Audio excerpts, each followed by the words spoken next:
Енді Ыбырай мен Күнсұлудың дастарханы ашық деп жарияланды. Вот енді ұялмаңыздар. Әсіресе әйелдер ұялмасыншы. Мен көп әйелдерді байқаймын тойда. Тарелкаларын толтырып алады да жемейді. Қараңыздар отырады. Білмеймін, неғып өйтетіндер, тарелкалары тола жемейді. Қасындағы еркегі жейді десе, оған да жегізбейді, өлдім бе тұра тұрышты. Сосын свет бір өшіп жанғанда тарелкалар тап-таза болып қалды. Қайға жібек түспейді басында. Еркектер ашық айтады да, жеңіздер, итен қалған алып кетеміз ғой. Дастарханда ырыс дейді, ішіп жеген дұрыс дейді. Таяқ жерге тасталды, табындардың дүбірлі тойы басталды. Міне, оққан жігітке көрінді. Несімен мақтанады? Қазысымен.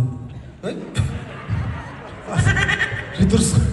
Бұл тамақ қазы қарта жал-жая қысқа сөйлейтін жігіт дегенде асып отыр ғой, қаз дейсің. Молодец, қазақта мақтанатын нәрсе көп екен. Соның ішінде тойымызбен мақтанамыз деген өте дұрыс. Приз бар ба?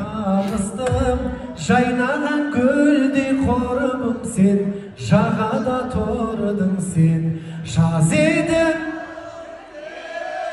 қайдасың? Сен іздеп,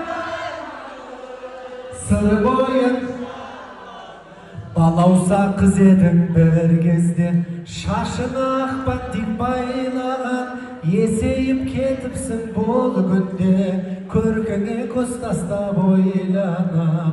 Нұрлы бейнең арманысың, шынарым айым, мөлдірсің табылағындай.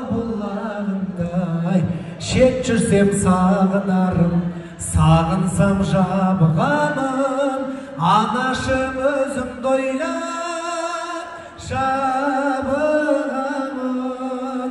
Анашым алдыңда жүрегім, көңілім, анасы бар, ешқашан қартаймайды деп шапалақ ұрып қойыңыздар ағайындар. Yeah, yeah, yeah, yeah, yeah.